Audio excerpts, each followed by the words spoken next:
Okay, ladies and gentlemen, welcome back to another episode of the Wise Wolf Gold and Crypto Show. But today, because of the guest we have, I decided to combine Paratruther with Wise Wolf, and I brought on the other half of Paratruther, which is Mr. Anderson and his brain. Thanks for being here, sir. Thanks for having me. Looking forward to it. I am too. We were talking a lot off air, and we've both explored the book that this gentleman has wrote. Our guest, which is Kevin Freeman.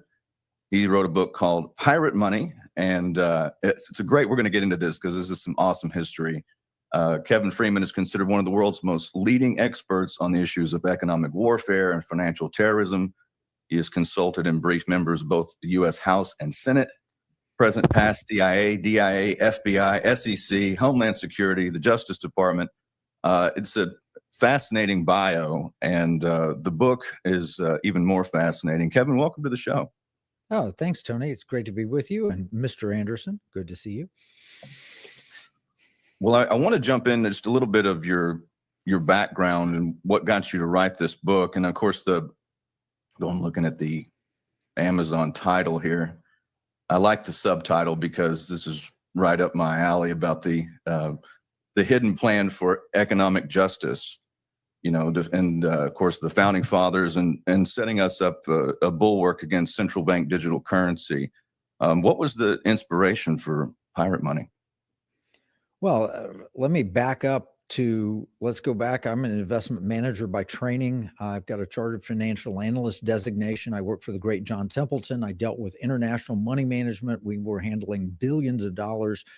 And in 2006, I was invited in by a Renaissance Capital in Russia, in Moscow, to attend a conference, which is a very elite conference. Now, John Templeton would have been who they wanted, but he passed the invitation to me, and I was able to attend and study what Russia was doing, and Vladimir Putin was just coming into power. And I met and learned about the BRICS nations that he was establishing. And I began to study economic warfare. And when we had the 2008 financial collapse, I demonstrated to the Pentagon elements of economic warfare that took place there. And they hired me as a consultant. And I said, look, we got to be careful. In 2008, we had a $10 trillion debt. I'm looking at US debt clock now. It's $36.3 trillion. So we've gone almost 4 times since 2008 to the present, which is 17 years. And if we do that again, then we'll be looking at 150 trillion in debt in 17 years, something like that. It's just unsustainable. So that's how I got involved in writing the book Pirate Money, as I was looking for answers. How do we fix this unsustainable fiat currency debt problem? I knew what the answer was in 2006. I knew what the answer was in 1971. I was a 10-year-old kid. And as a 10-year-old kid, I was looking around, and Nixon just took us off the quasi-gold standard that we had. Quasi meaning it was only 40% backed, and it wasn't even good for the American citizens. It was only good for foreign governments. And he eliminated that when France showed up in New York, and they said, give us our gold. And we said no, because we closed the gold window. And I said, this is wrong. My father taught the Constitution. He was a stockbroker by day, and by night he would go around Oklahoma in Baptist churches teaching the United States Constitution. So wait a minute. States can make nothing other than gold and silver coin tender within the states. So I have studied this pretty much. I was a big fan of Treasure Island as a kid, and I'm a big fan of the U.S. Constitution, pretty nerdy guy.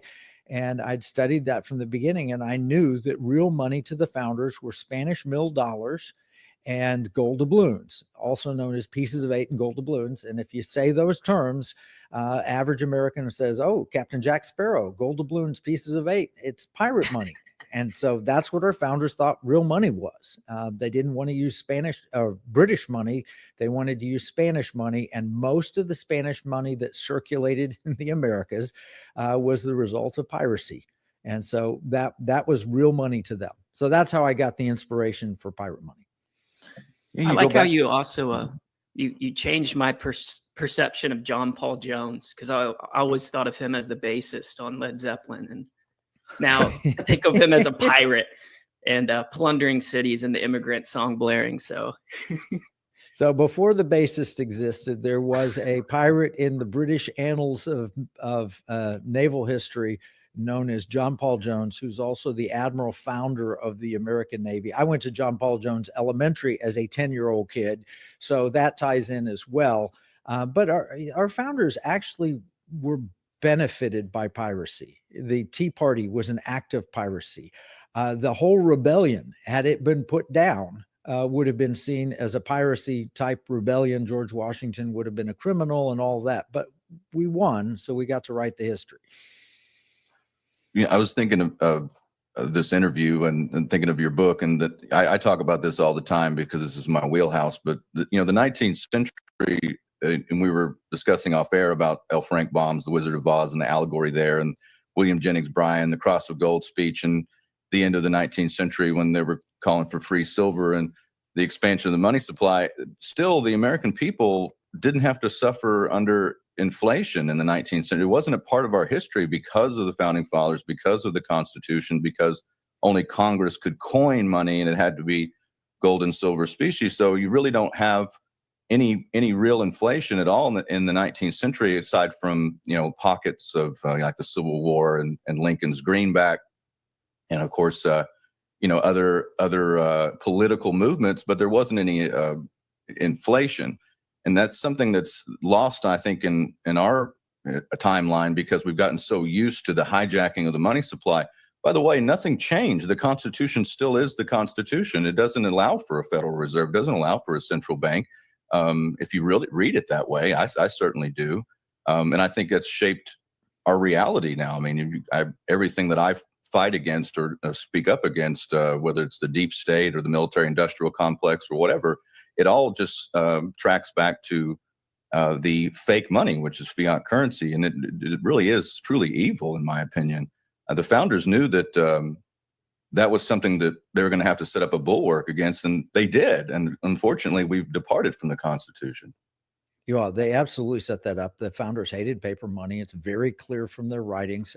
Jefferson says paper is poverty. It's only the ghost of money, not money itself. And that was a common theme all the way up through the end of the 19th century. As you mentioned, you have J.P. Morgan, gold is money, everything else is credit.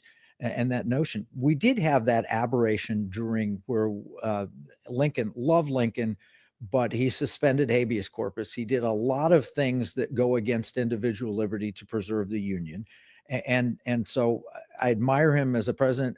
My least favorite president growing up in my household, my father had Cherokee heritage. We hated Andrew Jackson. He's the president who shall not be named, Trail of Tears and all of that. But he did one good thing. He eliminated the central bank. And he understood that wealthy people, it's the whole Cantillon effect. If you're close to and you can create money out of nothing, then a certain group of people will profit and the rest of us will be hurt. That's the Cantillon effect, written by Richard Cantillon in the 18th century, predicting the French Revolution. He was an Irish-French economist, and he predicted. He said, if you're close to the king and he's making a lot of money, you'll get wealthy. We see that today. You can actually correlate in a Federal Reserve chart that I've got. It's almost a perfect correlation between M2 money growth and the top 1/10%. Now, I'm a conservative. I'm a conservative as an economist. I'm conservative politically and everything else. People will say to me, wait, are you talking about the wealth gap? We don't talk about the wealth gap because everybody ought to be able to make money and everything. No, there is a real wealth gap. It's not caused because rich people are stealing from poor people. It's caused because the government's spending too much money. Therefore, they're printing too much money, and rich people know how to take advantage of the printing of excess money. It's a hose pipe of money that allows Mark Zuckerberg to build Facebook as he's built it and to own it outright without getting the rest of us as investors in it and building it. They built, Uber. They built so many different things without getting individual normal Americans. It's only reserved for the wealthy. And so if we had sound money, we wouldn't have a wealth gap. It would be equal opportunity for everybody, and the wealth gap wouldn't be where it is. So does that make me a progressive? No, it makes me a conservative, believing that real money is the solution to the wealth gap, not government spending, not extra government programs, not higher taxes, but actually giving us a sound money basis. Yeah, Kevin, that that's really right in line with something I always emphasize each election is nobody is talking about the issue I really care about, which is the soundness of our money. So do you have any ideas why no politicians raise this issue? I mean, Thomas Massey is one of the only few people in Congress. He has that little debt counter on his lapel that makes people nervous in elevators. But outside of him, you have people like Ted Cruz reading Dr. Seuss, on the Senate floor in 2013. So why do they not care? And Dr. Seuss, by the way, that reading is what convinced the Chinese Communist Party that they should join Putin.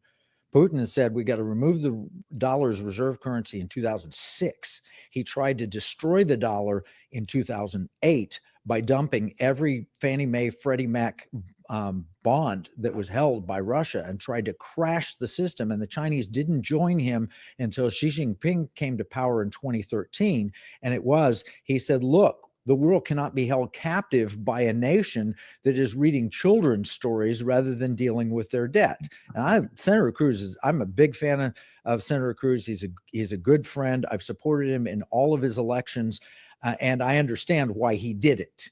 But it looked foolish to the world. And I want one of those debt clock pens. Where do I get one? I've seen Congressman, give me a debt clock pen. Those are the coolest thing ever. Nobody talks about it because, well, a friend of mine was the vice president at Hillsdale College and explained it to me probably 30 years ago.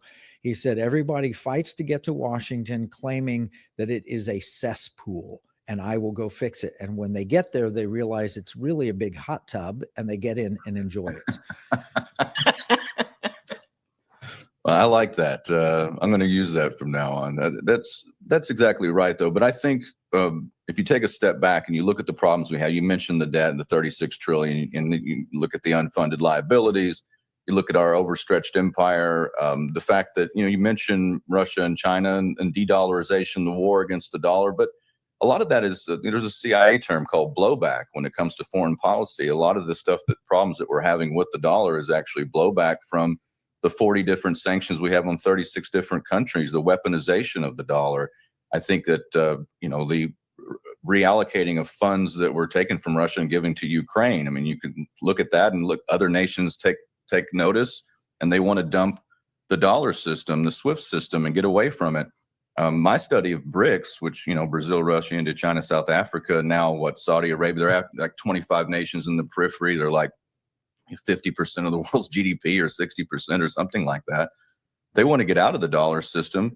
You really can't blame them at this point for the way that America has been run, especially since the fall of the Berlin Wall and the end of communism and the things that we could have done, the changes we could have made. We went in the wrong direction, in my opinion. Went on the Crusades and the expansion of empire, expansion of NATO, all those things, instead of going back to our roots. That's something that, I've followed Pat Buchanan for many, many years as a young man, reading his works like The Death of the West and his book on economic nationalism. I don't know where you stand on that. He wrote a book in the late 90s called The Great Betrayal. It had to do with the fallout from NAFTA and GATT and other things that had depleted the American manufacturing base. And we've seen the globalization of the economy and all the siphoning off of our wealth. All of that has a major effect on the ability for for America to project power and to be a leader. So we're losing the grip on that through arrogance and through mismanagement. And I think the two words that really I focus on are on purpose. And that's what I look at when I see the waning of the country that I love. And we're watching this happen. And you can't really blame these countries for wanting to get out of the dollar system. But I wanted to get your opinion on that. Your book, I think, focuses on, even though nobody's really talking about, we are talking about it. People are talking about it. The politicians aren't necessarily, but I think it's the politics of the future because the monetary system is unsustainable. Right. Right. All right. First off, let me address yes and no. You can't blame other countries. Correct. Elon Musk said, if you weaponize your currency enough times, other countries will stop using it. It's 100% right on that. And so I entirely agree with them. And the Bretton Woods system was set up originally where we would be tied to gold and everybody else would be tied to the dollar. So I don't blame them. We got away from that. But then the no side of that is, yeah, there are countries that understandably have a very strong argument that we've handed them because we've been profligating our spending and our patterns. But I can tell you in 2006, Vladimir Putin wanted to end the dollar because he wanted to replace it. It's like a Marxist. I hate capitalism, hate it. And capitalism's evil. Well, no, you don't really want to eliminate capitalism. What you really want to do is take power and grab power. And Putin's motivation here was to grab power. It was not because we had a $5 trillion debt, national debt in the year 2000. On this day in 2000, it was $5.7 trillion. And Putin was complaining about the dollar even then. It gave us too much power because he wanted that power. Have we abused it? Absolutely. Do we deserve to have it protected? I do understand. I mean, the Saudis have taken all these dollars under the petrodollar arrangement, and all of a sudden they see the purchasing power diminish and everything else. I get it. I really do. And fiat currency is an evil. Now, here's something else. All great empires, and I do not want an empire. I want the United States to be a nation, not an empire. But let's be honest. We've acted empirical as if we were an empire. And here's the reality. Traditionally, empires last about 250 years. That's it. Whether you do to Alexander Fraser Tytler, who was writing at the contemporary of George Washington, the founding of this country, who says, why do they fail? Basically, once the people learn they can vote in a democracy, largesse out of the public treasury, they fail. And we're at that point here. But it also goes back the fate of empires, which is a book that goes back to Rome. In 68 AD in Rome, a denarius was 95% silver. 200 years later, then that 250 year cycle is 5% silver. That's why empires fail, is they debase their currency. They realize they've got to buy the people off with bread and circuses, and they pay for it with fake money, and they pretend until it runs out, and then it does. And that's why great empires cease to exist. It's generally a monetary phenomenon. And that's what we're facing right now unless we address it very swiftly. Well, Tony and I were discussing recently, there was this interesting anniversary. I believe it was the 110th anniversary since Henry Ford introduced the $5 wage and the 8-hour workday. And he did that without the stranglehold of the government. He introduced that himself. And if you adjust for inflation, that baseline salary, $5, it extrapolates out to about $20 an hour. So I'm kind of in this weird age bracket where I'm not young, I'm not old, so I get spit out of God's mouth, basically. But I don't know the really good days to really harken back to. But do you see us ever getting back to a point where we can have single income support households again? And yeah. I mean, it takes some quick but painful fixes. I was just with a guest on my private money radio program, Jim Simpson, who wrote The Manufactured Crisis, and we were talking about solutions. Well, one of the solutions, if you lowered regulation, this is the libertarian portion of me coming out now, and took it back to the 1950 standard, the average household income today would be $300,000 in today's dollars. That's how much regulation has cost us. The average household income is about $60,000. So regulations are crushing growth. The other thing crushing growth is government. Auburn University did a study. It was recently recirculated. For every federal bureaucrat hired, 138 private sector jobs are lost. Literally, we've been hiring government. That's where most of the employment has gone the past 4 years under the Biden administration, has been gone into government or government-related jobs. And they are crushing private sector innovation and capabilities. And the beneficiary of that is big corporations and the U.S. government. And it's created this system that is eliminating. So if you grow your government faster than you grow your economy, you rack up debt. If you grow your economy faster than you grow your government, you reduce government debt. So you print more money and create more inflation when you grow your government faster. The solution is grow government slower and grow the economy faster. And the way to do that is lower regulation, get less government, less bureaucracy, go back to the founding principles. That formula is all you need to 20 years from now have single income families that are prosperous and successful. You can do it. Every time it's being tried in Argentina. Now reducing the size of government, it's working. It worked beautifully in Hong Kong till the Chinese communists took over. It will work anywhere in the world where it's tried if you don't cross that point of no return. And I think we have that opportunity here. And we're giving in Pirate Money, the book, is an opt-out at the individual level, because the way to fix the federal deficit is very simple, and the debt problem is very simple. You inflate it out of existence. For example, when my parents bought their beautiful new home in 1971, they were shocked that they were going to spend $50,000 on a new home. That's an unheard of, impossible amount. Man, we're moving into our mansion. They could not believe that. And they borrowed money at a very high interest rate. And their interest rate was, in 1971, I don't even know exactly what it was, but it was probably similar to what we have today now, not what we had 3 years ago or 4 years ago.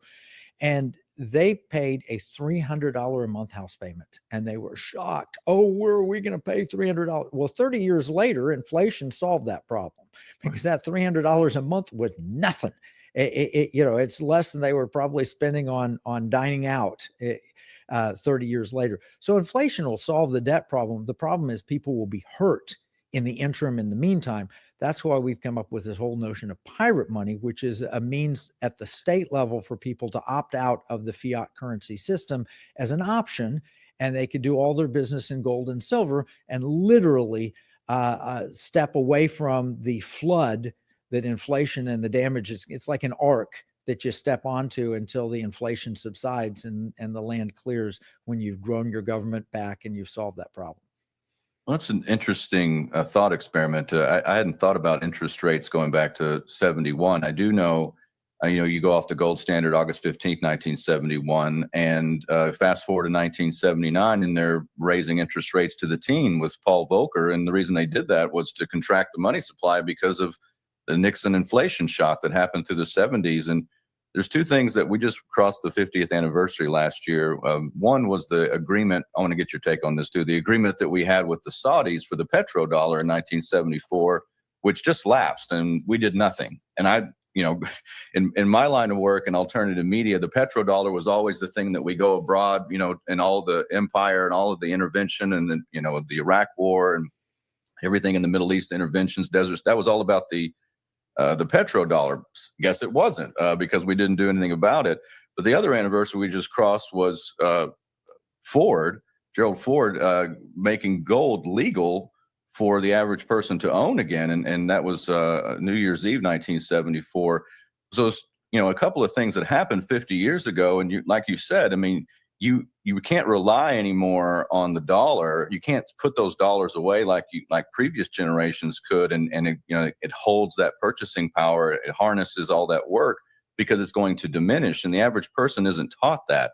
They think that if you save it, you become a saver. Well, Robert Kiyosaki says savers are losers, and they are. You're losing purchasing power. You're losing your wealth because of the central bank, because of the expansion of the money supply.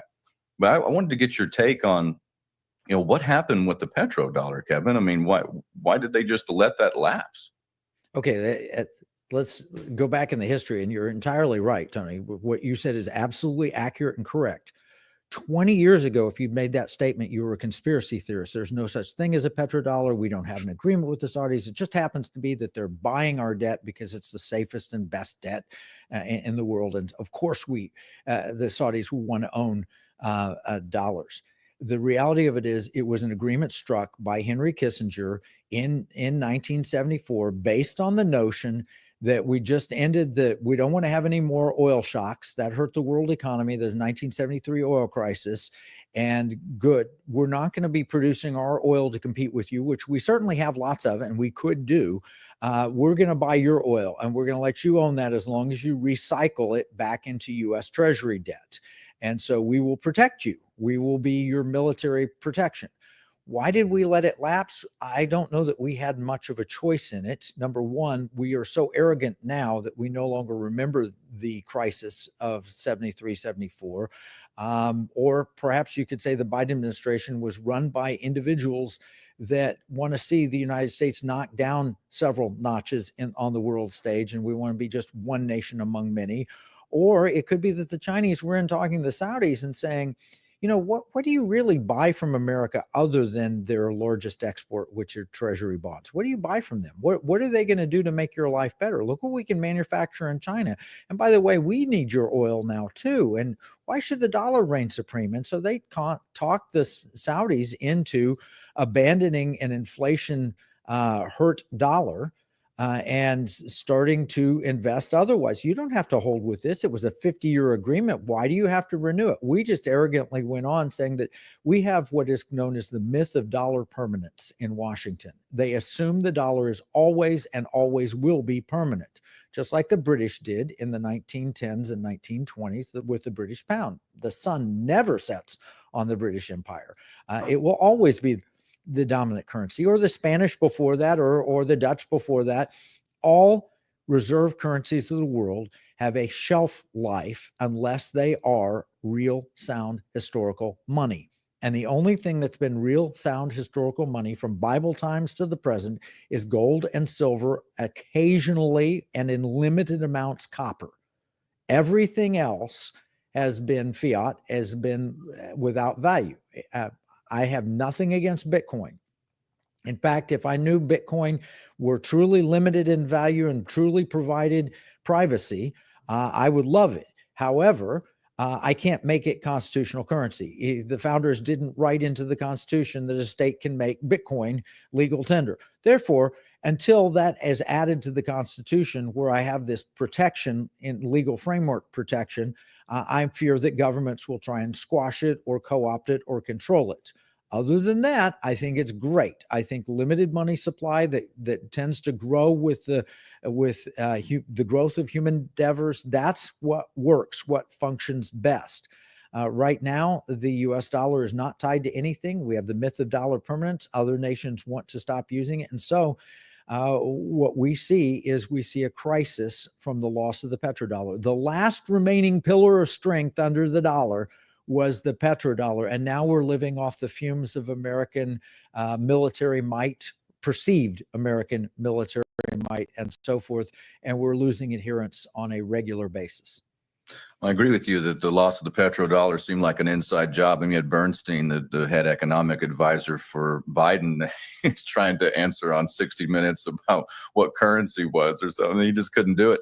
But he'd written articles in the New York Times about why we should lose the king dollar, why we should lose the world's reserve currency status. It would be better for us. And I'm thinking that's absolute insanity. It's the only thing holding us up. It's the only thing propping up the disastrous decisions that we've made economically, socially, domestically, foreign policy. Everything's held up by the dollar. And as we watch de-dollarization rapidly take place, I mean, you look at 2022, Kevin, I mean, we had the sanctions that were immediately after the new sanctions were placed on Russia, the ruble fell, and then it bounced back because they started talking about pegging a certain amount to gold.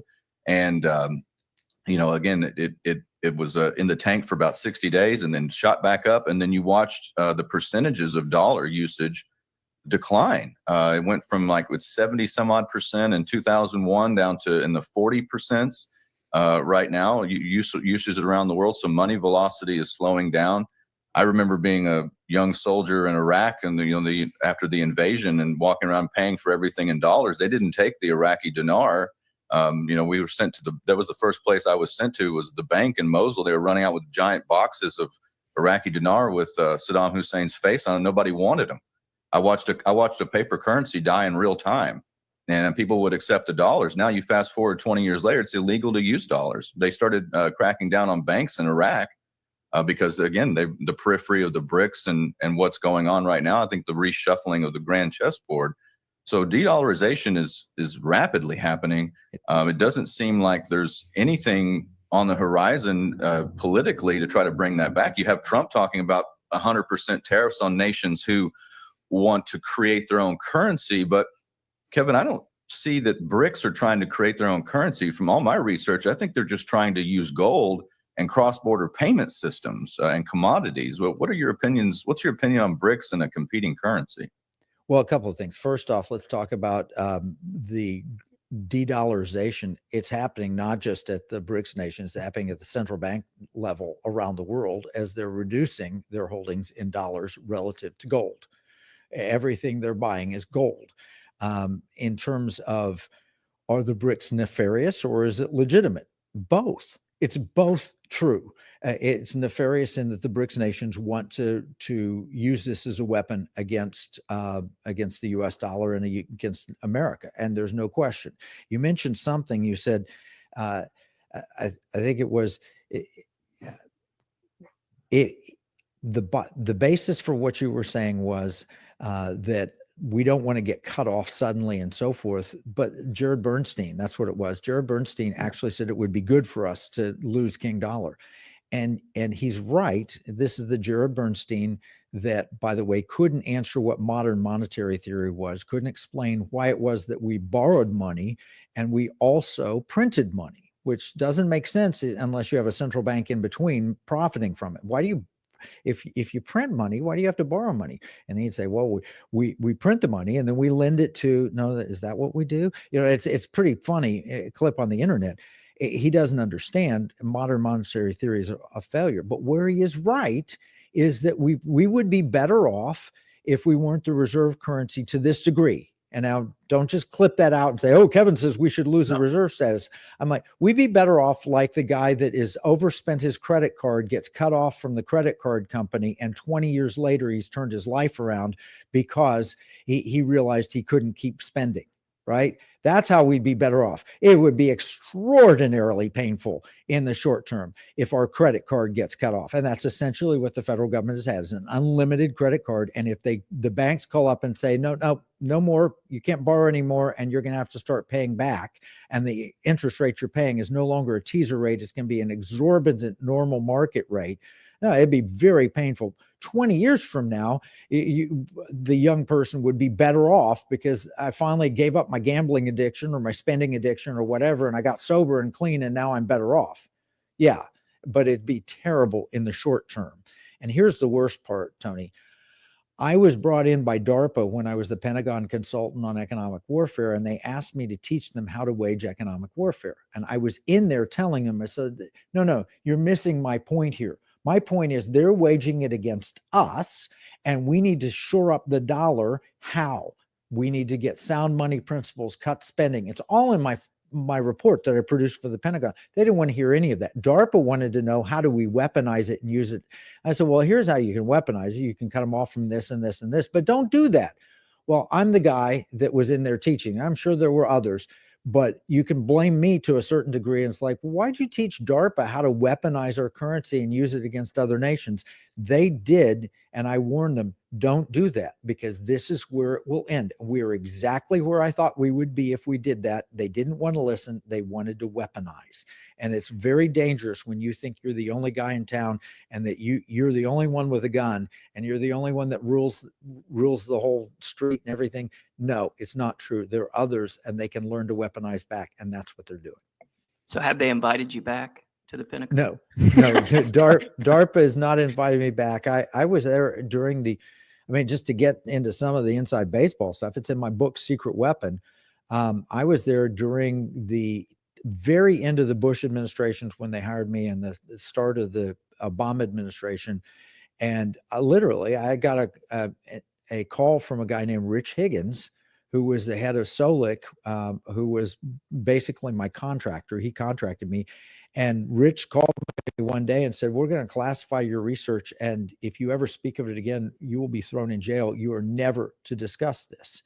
And I said, what are you talking about? So I reached out through a friend to a former CIA director who contacted 3 sitting senators, John Kyle, Joe Lieberman, and John McCain. So one a former presidential candidate, recent presidential candidate, one a former vice presidential candidate, but on the Democrat side, and John Kyle was a stalwart Republican out of Arizona.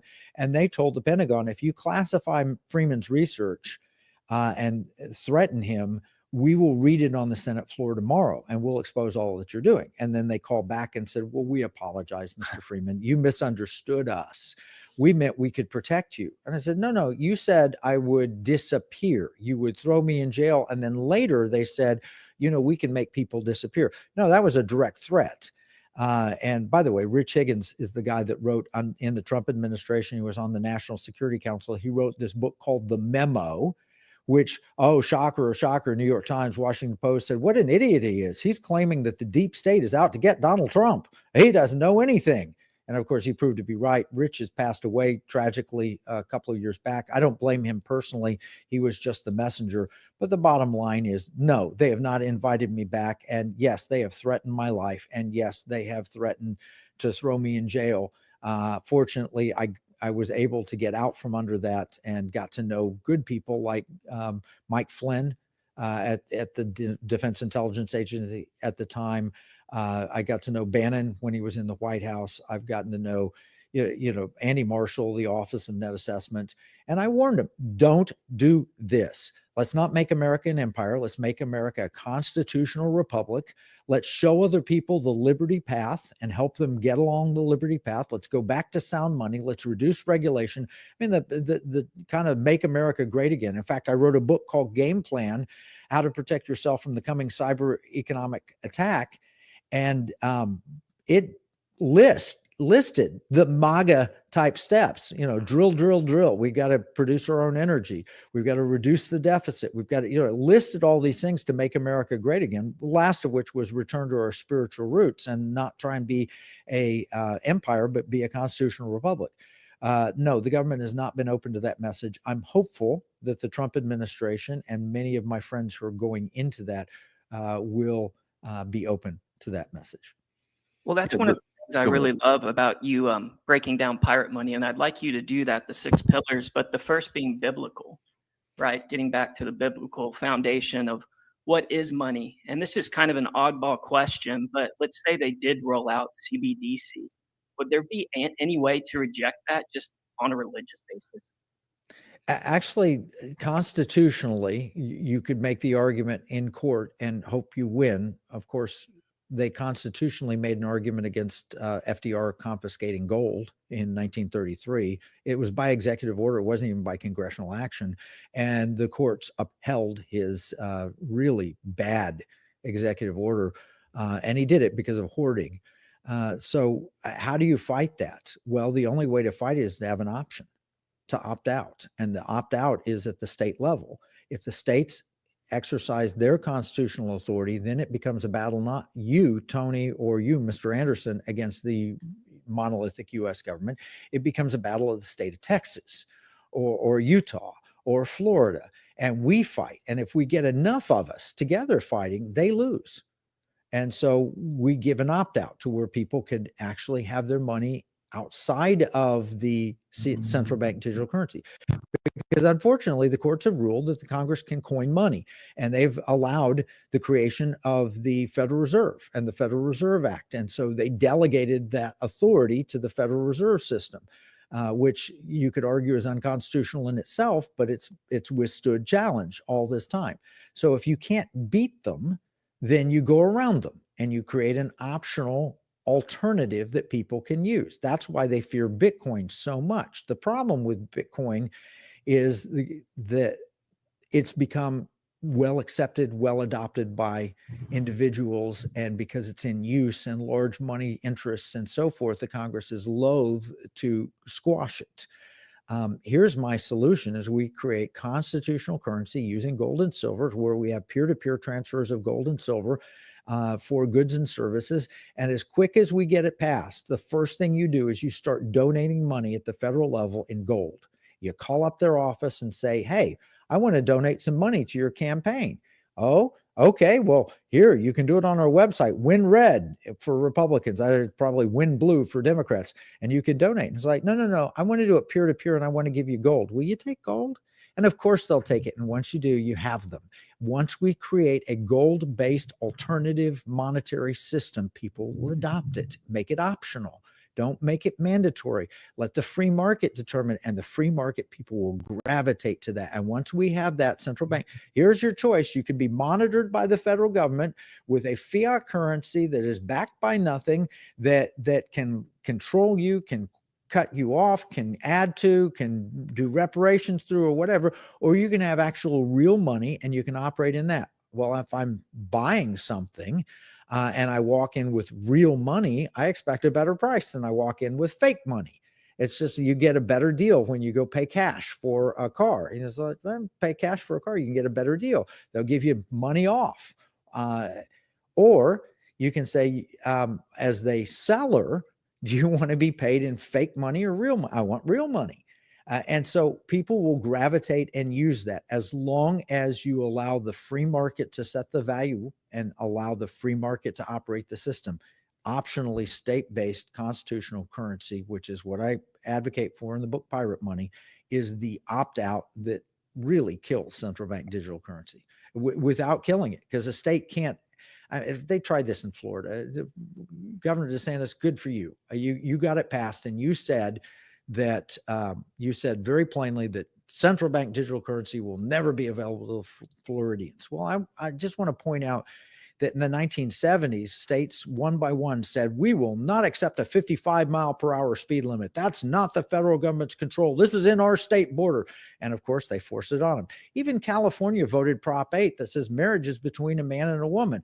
That lasted for how long? I mean, California, the bluest of blue states, probably the most progressive, probably the most socially liberal state, voted to have marriage defined as between one man and one woman. The federal government came in and overruled that with a court decision.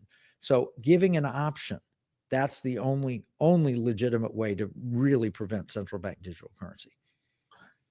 My reading of history, Kevin, if you look back, I think Franklin Roosevelt, with his executive order in April of 33, I think really took a lot of people off guard and been flat-footed. I don't think the American people were anywhere near ready to fight back against that or understand it. And especially since we've lived through this massive inflation and devaluation of the dollar and of course, the corruption and all the expansion of the debt, I think you're right. The states and the decentralization of money is what's necessary in order to have any semblance of freedom or a constitutional republic. And I think we're better poised to do that today. I remember I was speaking with Mr. Anderson at a Republican event December of 22. And I was talking about the greatest threat to our liberty, human liberty in general, was the central bank digital currency. And no one knew what I was talking about. If you give that same talk today, they do. It's infiltrated the popular discourse, and I think that's a wonderful progress. I'm very encouraged by that, because it's not just the fringe that I've been talking about it for years, and talking about the hijacking of the money supply and what, again, the death of the dollar and what replaces it.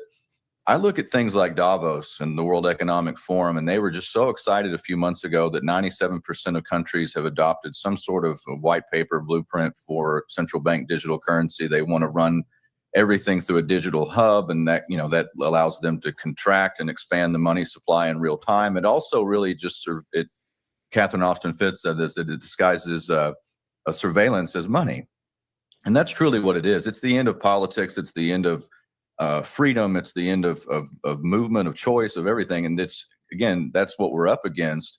The subtitle of your book is pushing back against central bank digital currency. Where do you see us in that fight now? Where, is it going to be, are they going to deliver this? And is it going to look like Nigeria, where they think, oh, we got them used to Bitcoin, they're liking this, and they give them the CBDC, and it's just inert? Are they going to use a crisis to implement it? What's your viewpoint on where the United States goes now with a CBDC? Well, I think they've got two choices. And by the way, we had a Bank for International Settlements whistleblower. He spoke multiple languages, and he was doing coding for BIS to create, and they have the capabilities to do it now. And he said that plainly, but he spoke a language they didn't expect him to speak. and he grew up in Venezuela. So he'd seen what happens when they just destroy the currency. And he listened in, and he said, he validated what your worst fears are. It's all about control. It's the one world money system that all coordinates, connects, and they control everything and everybody. My thoughts on how they'll implement it is one of two ways. One way would be a banking crisis. And all of a sudden we're going to solve and we're going to shore up the banks, but we're going to put CBDC in, and everybody's just going to switch over to it because we're in a, never let a serious crisis go to waste. Rahm Emanuel, which goes back to the whole manufactured crisis idea. Or the second way, and this is a very seductive way. A friend of mine, he's a Baylor finance professor. He was the chief investment officer at Wells Fargo. He and I served together at the Templeton group and managed one of the arms of Templeton together. A brilliant guy, has a CFA, has a doctorate in behavioral finance. I mean, really, really smart guy. I had dinner with him a couple of nights ago. He's the best man at my wedding. And Eric said, I'm so afraid I'm going to take the mark of the beast. He told me this years ago. I said, what do you mean you're going to take? You've read the Bible, right? You know where it goes, right? And he said, oh yeah, I've read the Bible. I understand. I'm afraid of it. And it's like, and the mark of the beast is a bad thing. He said, yeah, it's a bad thing. And I don't want to take it, but I'm afraid I'm going to take it. I said, why do you think you're going to take it, Eric? What would cause you to take on the mark of the beast? Fearful that you couldn't buy or sell without it? He said, no. They'll probably market it and offer frequent flyer miles for the first 10 adopters or first 1,000 adopters or whatever. And I'll sign up for it on the internet before I even know it. And that's what I think they will do, just like they did with the vaccines. It will be the same approach. Do you remember? It's hard to remember back all that long ago. What was it, 4 years ago, when the vaccine rollout first happened and they said, ooh, if you take this vaccine, you can be one of the very few people allowed to go out in public and fly on airplanes and visit museums and all that. But only if you're in the privileged class, only if you're older or maybe have health issues and so people lined up for it. And they were like, I had calls from friends and like, I'm so excited. I got my vaccine today. They did it, and it was completely voluntary, and it was a special privilege. What they'll do is until it was mandatory and you had to take it or you'll get fired. That's how it worked. It started voluntary and then it became mandatory. What they'll do here is they'll say, look, your tax refund, you can get it 6 weeks sooner if you'll accept it in the form of central bank digital currency. Go to this website, open your account, and we'll put the money in your account today. And you can use it today. You'll have to opt in. There'll be terms of service, and you'll have to agree to it. It's not your money. It belongs to the government. And we have all these rights, but you won't read the terms of service. You'll just opt in and get your free money. And people will come to me. I guarantee it. And I say, I'm not taking that. And so, like, I didn't take any of the Paycheck Protection Program. I refused to take it.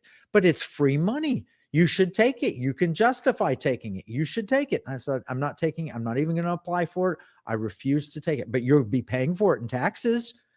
And I'll tell you what, as soon as I get that free money in the form of central bank digital currency, I've heard you, Kevin, I'm going to go out and buy gold with it. And wouldn't it be better for me to have the gold that I get with the central bank digital currency? I said, yeah, but you're going to open an account and you're going to sign a term of service.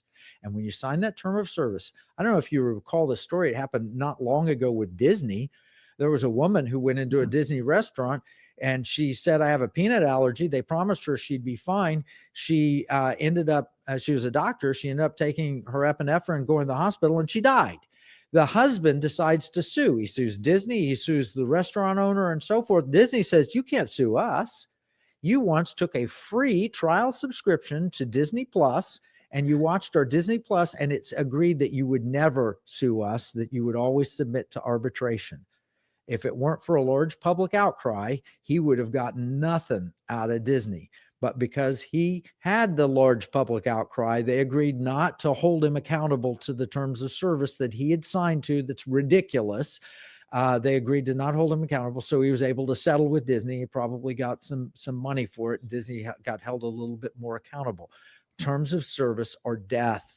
And we all have agreed to so many of them with Apple, with, I'm surprised that when we pull up to the pump at the local gas station that you agree to a term of service. They are using these, and that money is not yours. And once you agree to that term of service to get the patient, by the way, the Paycheck Protection Program, as a financial advisor, they came back and punished people who took it because did you disclose to your client that you were under great financial distress? Because that was the terms. That was the terms. You had to say that you were caused financial distress. And if you failed to disclose that to your clients, they could selectively kick you out of being a financial advisor. They'd use the law against you if they wanted to punish you. The government had that hook into you and they could control you, which is why I filled out all the paperwork. I was guaranteed to get tens of thousands of dollars, and I just stopped. I prayed about it, stopped, and said, no, I'm not taking it. People will take central bank digital currency thinking it's free money, not realizing that there are hooks in that money that will not go away. Right. And you talk about this. I've heard you talk about it in speeches too. But it's funny, we're discussing this because to Trey Parker's credit, about 10 years ago, he actually had a South Park episode about this very worrisome detail. But yeah, the programmable money and the time restrictions placed on it to control behavior. Like, can you imagine timestamps with your food stamps? And with me, my mind naturally wandered to this idea of the 15-minute city that they openly talk about all the time. So that's a conspiracy theory, by the way. I know. It's a very real, true thing, but it's a conspiracy theory. Absolutely. It's a true thing. And it's good for you. Hey, Charlie Kirkwood told me this. He says, here's what I would say. That is not happening. But if it were happening, it would be good for you. That's how they answer every conspiracy theory. Yeah, they wait till it becomes just self-evident, and they're like, "Oh yeah, by the way, we have that, and we're doing that, and why don't you like it? What's wrong with you?" Yeah, exactly.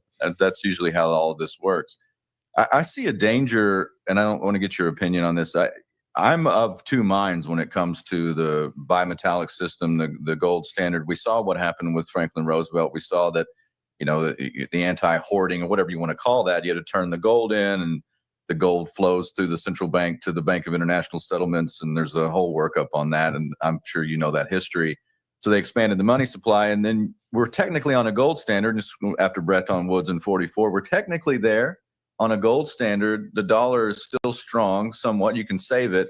We start debasing the currency in 65, taking the silver out of the coinage. The world takes notice, as you mentioned earlier. De Gaulle sends the ships over to pick up the gold. Was that 67, Kevin, when they were realizing that was like the height of the Vietnam War? They sent the De Gaulle sent his warships over to pick up the gold, repatriate those dollars.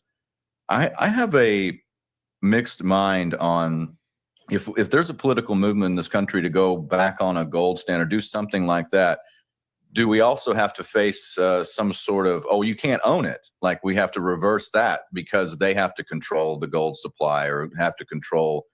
We don't have the freedom that we were, handed back in 1974, which gives the average person to be your own bank. And you talk about that in pirate money. And it's that to me, we have the option to do that outside of the fiat system. Is there a way, is that going to come through the states? Do they make that more legitimate if we do have a political movement to take us there? Because if the CBDC, that's like on one side, and a return to the gold standard completely on the other side. I don't see them being together. Do you have thoughts on that? Well, first off, is I believe in the bimetal system as long as the free market determines the valuations. The problem historically has been, we've said, it's 12 to 1 or 16 to 1 or whatever. And we said, this is how much gold's worth, how much silver's worth. And when you do that, you run into Gresham's law. When the market determines that gold is worth more than the silver, then people will hoard the gold and they will spend the silver.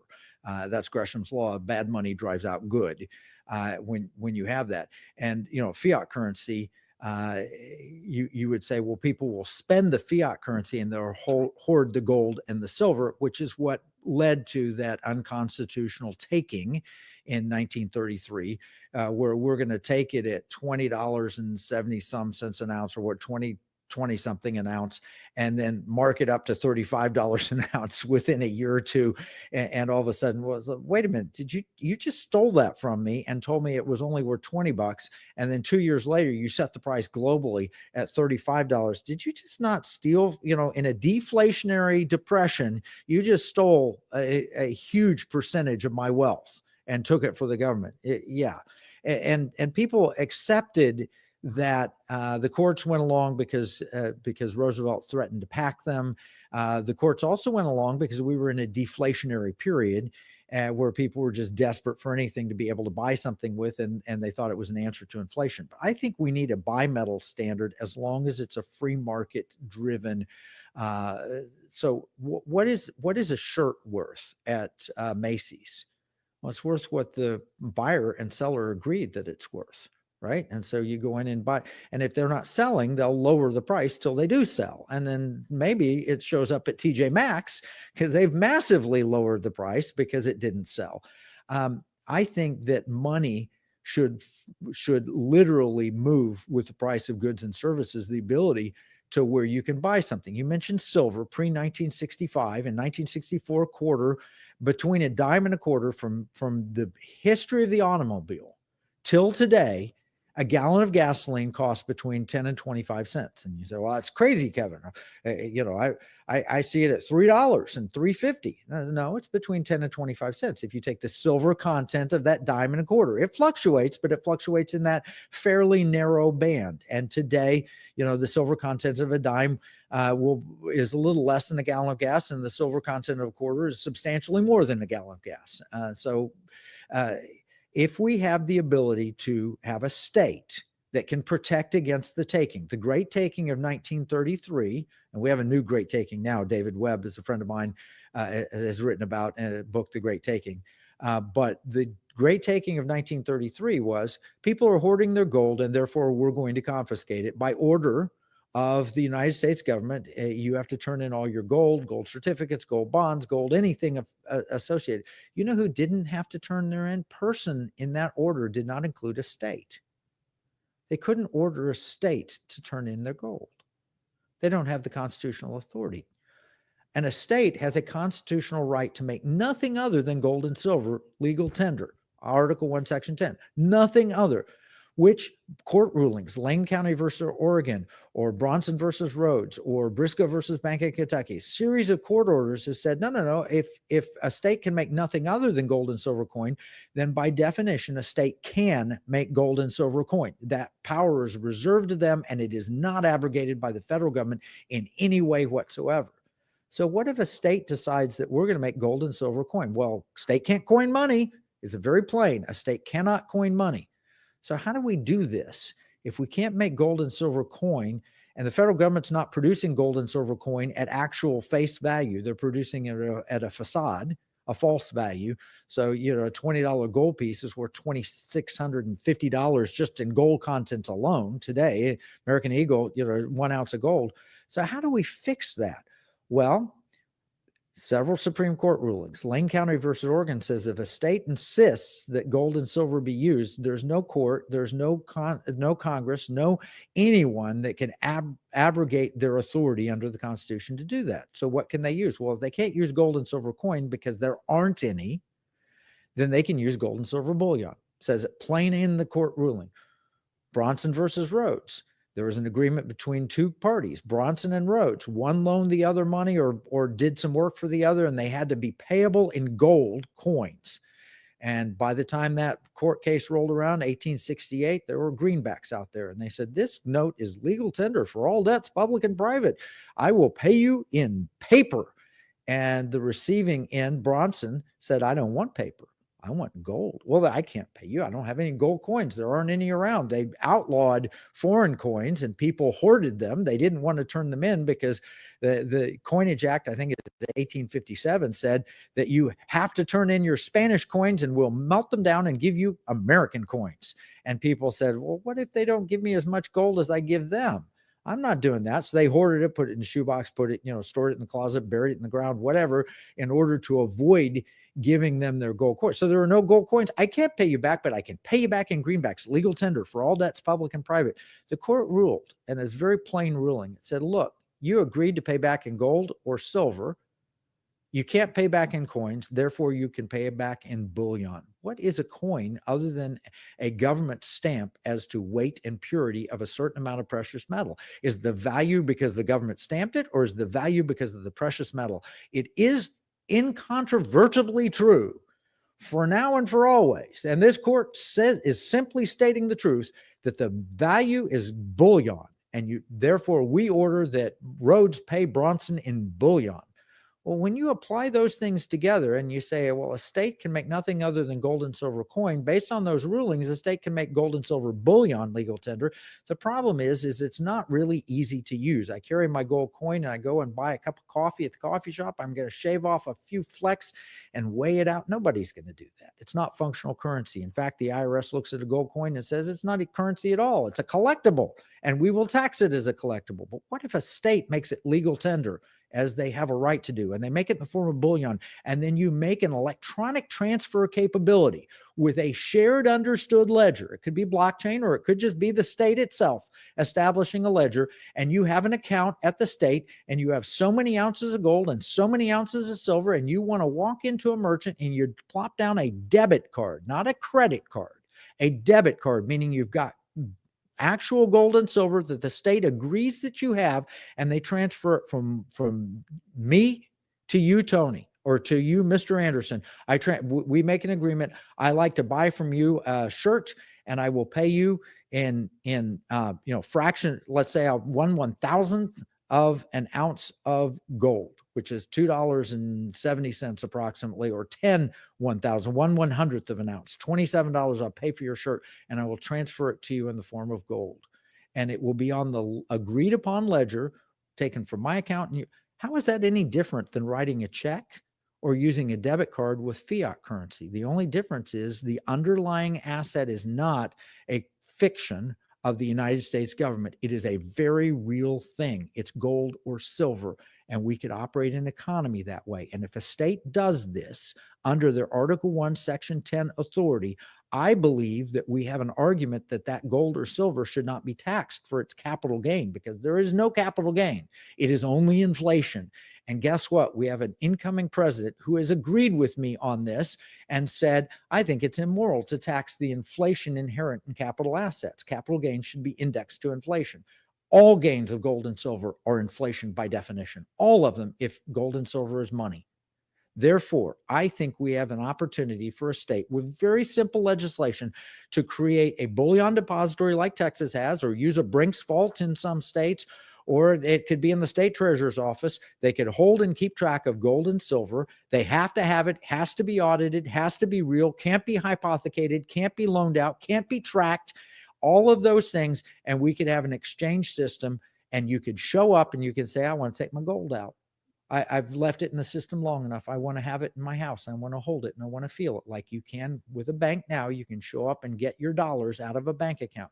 The difference being everybody can't take all their dollars out of the banking system, because there aren't enough dollars to pay them. That's why we have FDIC insurance. There are not enough dollars in that bank vault to meet frankly, I used to have a joke. I started a startup company, and we needed to raise millions of dollars. And my business partner jokingly said, hey, let's just knock over the First Bank at Carmel and take the money. And I was like, yeah, that $50,000 they hold in their vault will go a long way towards our needs here. They just don't have enough money in there. But this, if it's actual gold and silver, and it's really, truly held, never loaned out, never hypothecated, and audited and regularly inspected, would be a superior monetary system that would beat central bank digital currency. It would defeat the Great Reset. It would stop them tracking everything that we do. And the state would not give the information over to the federal government without an actual court order. Say, well, we'll show you the transactions. And it needs to be regularly audited and overseen. And will it break down and deteriorate? All things do at some point, 100 years from now, maybe 30 years from now. It might break down and something happens, but at least it would give us a short-term solution to a long-term problem. I think that's the only way out is innovation and decentralization. More centralization is not going to work. We've just seen that over and over again fail. I mean, and that's how you get $36 trillion in debt. You mentioned earlier, I mean, the year 2000, I was my first, solid year in the Army, and I was over in the Balkans for Mr. Clinton's war, and the debt of the U.S. was $5 trillion, as you mentioned earlier. And look at the accelerating rate. Again, unsustainable, and we're not going to get out of this with more fiat currency. The term from Jerome Powell that inflation is transitory. I'm like, no, the dollar is. The dollar is transitory at this point. The average lifespan of a fiat currency is 26 years. We've doubled that. But what next? And the only reason we have is because of money velocity and things that, I mean, I'm not an economist, but I can look and see, well, that's because it's being used. It's like Tinkerbell. If you don't clap, she dies. And that's why we still have the dollar. I agreed with your synopsis in the book on the state depositories and other things. I'm always skeptical of states creating something. I like the private sector doing it, and that, as we close out, I want to have you back on because we didn't even cover. I mean, you got so much insight. I'd love, maybe we can do a part 2 of this later. I don't want to keep you too much longer, but you mentioned Bitcoin earlier. Do you think that, and I've been in Bitcoin since 2016. I had some of the first Bitcoin ATMs. I'm in the gold and silver business primarily. That's what I do. That's my love. But I added Bitcoin, and I do accept Bitcoin and some innovative things like we don't charge fees for Bitcoin when you use it to buy gold and silver with me. Well, I'm the only broker in the US that does that because it's kind of symbiotic. I can put it back out on the ledger or I can sell it. I see what's happening with, I was in Nashville at the Bitcoin conference when Trump spoke and said that he was going to make a strategic Bitcoin reserve, or at least hinted at that. There's a lot of push for that. And the Bitcoin maximalist people who aren't really fans of gold, which I don't understand. A lot of the Bitcoin maximalists aren't fans of gold. They think this is going to kick off some sort of game theory. And I agree in some ways that it's going to create, if that happens, it will create a scramble for other nations to put it on their balance sheets. Do you see Bitcoin complementing gold in the digital era, or is this something that's going to be a fad? Well, let's talk about Bitcoin and why I think it's valuable. I think it's valuable for 3 reasons. One, it's valuable because it's limited. If it were limitless, it would not have value. If you could mine forever and always, and it didn't become increasingly difficult to mine, you just mine anything, it would have no value. It's the fact that it's limited. The second value is the privacy, and the idea that you can have anonymity. And the third value is the shared ledger, the ability for everybody to recognize and say, this is real. This is a real thing. And if everybody can see it, like I said earlier, I'd be a fan of Bitcoin and for the monetary solution, and it may be at the private level, but it cannot be at the state level under the existing constitution. It could be at the federal level. Federal government could go on a Bitcoin standard if they wanted to, as an act of Congress, because that's coining money, and they could say this is what we coin as money. It's not what the founders intended. They intended gold and silver exclusively, but I would say it would be far better than Federal Reserve, with limitless production of money. I mean, Jerome Powell himself also said on 60 Minutes, we're on an unsustainable fiscal path. As long as the Federal Reserve is required to buy U.S. Treasury bonds to keep the government afloat and to keep the money supply valuable, they will continue to buy them, and with their magic checkbook, creating money out of nothing. And in fact, that's another 60 Minutes where Jerome Powell and Ben Bernanke and Neil Kashkari were all saying we print money digitally, and there's no end to our ability to do that. So I like Bitcoin, and I think it's useful. The reason that I think the state, and it can be decentralized in that you can have 50 states doing this, is so important is they can confiscate your Bitcoin. They can outlaw your Bitcoin. Now, public outcry would be enormous if they did it, but there was an enormous public outcry when they took the gold away.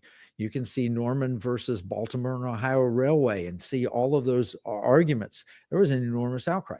You cannot ultimately defend Bitcoin legally if the federal government wants to target you or use it, or demand that your privacy be revoked from it, or demand that you turn it in and exchange it for central bank digital currency, and they co-opt it. So decentralized money is great. My solution is constitutional. Let's let the states do this as an option, not as a mandate. So people who don't like it, don't use it. You don't have to, but give the rest of us who want the option to transact in gold and silver. And if my state is doing a bad job with it, I might just go to Oklahoma and use their version of it. And they'll be interoperable, just like our toll tag is interoperable. If I drive from Dallas-Fort Worth to Oklahoma City and go up I-35 and hit their tollway, I can use my Texas toll tag, and they just exchange. Everything goes back because it's all ultimately based on gold and silver. I do want the ability to take it out if I want to and physically hold it and see it and put it back if I want to. I don't want them controlling every aspect of it, but I don't want capital gains tax on it. And I want Ken Paxton, my state attorney general, prepared to defend me if the federal government tries to interfere with this state constitutional provision, Article 1, Section 10. All of this is explained in the book Pirate Money, which you can get at piratemoneybook.com, or you can get it at Amazon, which I don't mind if you buy it at Amazon. piratemoneybook.com, you buy in bulk. It'll link you to Amazon, partly because the system is so messed up in delivery, because our economy is so tightly controlled that I'm not able to send a book effectively and deliver it effectively at a low enough price to compete with Amazon. Nevertheless, I think the state-based money should be an important part of the answer. And I think private money, and the founders had private money. Banks issued their own currency. They weren't restricted from doing that. And if you want to use Bitcoin, I think you should. I want the speed of transactions to be smooth and easy. I don't want the government interfering with it.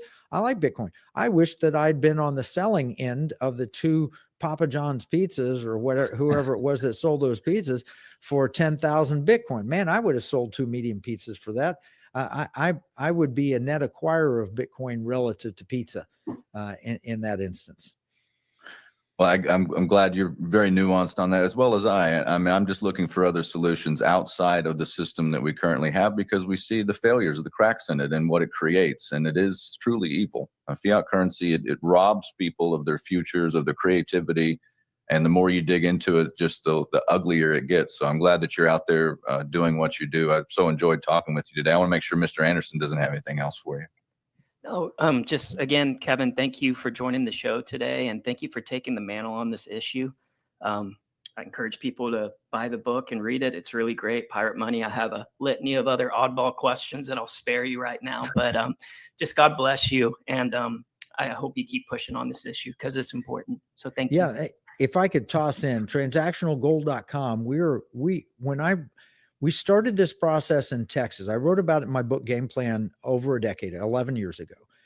And we started on this in Texas in the 2023 session with a freshman in the House entering legislation. Everybody told us it's impossible. You'll never get it out. It actually made it through the State Affairs Committee, which is where conservative legislation goes to die. People told us it'll never get out. And, the chairman of the committee actually liked it, and he passed it on. And it went to the Calendars Committee and actually got passed out of that. And it went to the floor and would have been voted on had they not impeached Ken Paxton. It was so low in the bill priority number because it was entered the last day you could enter legislation in the Texas legislature. So it was impossible. There's no way. It actually could have passed in 2023. It didn't. So I wrote the book Pirate Money to explain it to other people. And all of a sudden I started getting calls from Utah and Ohio and Kansas and Alaska and Missouri and Florida and Georgia and Tennessee. And so many people started contacting me and saying, we read your book. Can we do that here? And so we actually have a team at our own expense. We don't make a dime off this. I mean, I do off the book. If you buy the book, that helps me. I get a little bit of money from the sale of the book, but we're not in the gold business. I'm not, in Louisiana, they said the Bankers Association, you're just trying to sell gold and make money off gold. And I said, no, I don't have anything to do with that. I think people should buy and sell gold. I think it's important, but that's not what we do. Our business is the war of ideas, Pirate Money Radio, Economic War Room. And the Pirate Money book, yeah, I might make a tiny bit off that, but it's not funding. I flew to Baton Rouge at my own nickel. I'd have to sell an awful lot of books to cover the 2 days I'm spending in Baton Rouge with hotels, airfare, and everything else. No, we're here to save America. And now we have 30 states that have contacted us, and we probably have 24 that will enter legislation this session this year. I think we got a legitimate shot to get it passed in Florida and Texas both. Utah did a study on this. Marla Oaks, the treasurer, did a study over the summer. I participated. They've written and published the study that had a former vice chairman of the Federal Reserve as part of the study, the head of the Utah Bankers Association, somebody from the World Gold Council, a vice president from Citigroup, and they all concluded, yes, this can be done. A state can do this. And yes, it would work. And we have a study in Oklahoma, a study in Florida. I believe we are on the cusp of a revolution here. And you'll wake up one day in 2025 and you'll say, oh my gosh, the state passed that. Now you see the articles. Texas introduces legislation. Later this year, I believe you'll see states passing this legislation. Catherine Austin Fitts, you mentioned earlier, had dinner with her and a state senator and the treasurer in Tennessee. Beautiful steakhouse. We talked about this. It can be done in your state. Every state can do this, and it is the solution for the Great Reset in central bank digital currency. Kevin, thank you again. I want to have you back if that's okay. We still have lots to talk about. I like the way your mind works and what you focus on. It's a breath of fresh air in a sea of fake, and talk to somebody real. So I appreciate it again. And yeah, just folks, go out and buy Pirate Money and support Kevin and all that he's doing. And there's some great information in there. I definitely benefited from reading it. So we will try to have Kevin back on. But again, appreciate you. Was it piratemoneybook.com, Kevin? Piratemoneybook.com is where you can do a pay it forward, where we give away books and you can read about the book, and it has a link to Amazon. But also economicwarroom.com, which is where we do our weekly Blaze television show. And you can sign up for our social media and sign up to receive battle plans and so forth. And then piratemoneyradio.com, where we have our weekly American Family Radio program. So I'd love it if people would follow me I just joined Truth Social on Sunday. We had 3 followers. I just looked before we jumped on here. We have 1,080 followers. Something's happening that people are just jumping on. That Truth Social is at Economic War Room. Twitter's at Economic War Room. Facebook's at Economic War Room. And then we have on X, not Twitter, X, also at Pirate Money Radio, or Pirate Money X, at Pirate Money Radio X, or Pirate Money X. So anyway, I hope your viewers and listeners will follow us. I'd love to keep you all in tune. We put out some great content, and this is just one of many great projects we have. Well, I hope they'll follow you too. And yeah, folks, follow us, Paratruther with Mr. Anderson. Again, Mr. Anderson, thanks for being here. Appreciate you for having me. It was a pleasure. Thank you, Kevin. Yeah, and give us a review on Wise Wolf channel for Wise Wolf Golden Crypto Show. We're going to be putting a lot of new shows up this year, and great guests like Kevin. So again, thanks for joining everybody. In a world of bulls and bears, be the wolf.